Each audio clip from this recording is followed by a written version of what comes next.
ठाणे महानगरपालिकेच्या निवडणुकीचा अर्ज दाखल करण्याच्या दुसऱ्याच दिवशी राष्ट्रवादी काँग्रेस शरदचंद्र पवार पक्षाचे राष्ट्रीय सरचिटणीस डॉक्टर जितेंद्र आव्हाड, जिल्हाध्यक्ष मनोज प्रधान आणि समाजसेविका ऋता आव्हाड यांच्या उपस्थितीमध्ये अभिजित पवार आणि पूजा शिंदे विचारे यांनी आपला उमेदवारी अर्ज दाखल केला। यावेळी काढलेल्या प्रचार रॅलीमध्ये हजारो महिला पुरुष सहभागी झाले होते। या रॅलीमुळे प्रभाग क्रमांक 9 मध्ये प्रस्थापितांना धक्का बसणार असल्याचं चित्र निर्माण झाले आहे।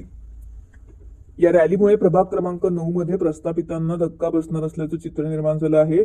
दुपारी 12 वाजण्याच्या सुमारास पारसिक नगर येथून अभिजित पवार आणि पूजा शिंदे यांनी आपला अर्ज भरण्याच्या रॅलीला सुरुवात केली।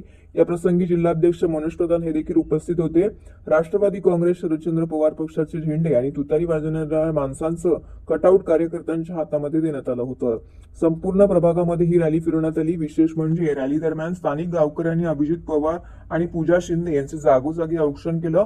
या प्रसंगी डॉक्टर जितेंद्र आव्हाड यांनी या रॅलीमध्ये फक्त कार्यकर्ते नाही तर सामान्य नागरिकही सहभागी झाल्याचे दिसत आहे। त्यामुळे या प्रभागात बदल होणारच आहे असं सांगितलं। तर मनोज प्रधान यांनी चारही जागांवरती आम्ही येऊ असा विश्वास व्यक्त केला आहे।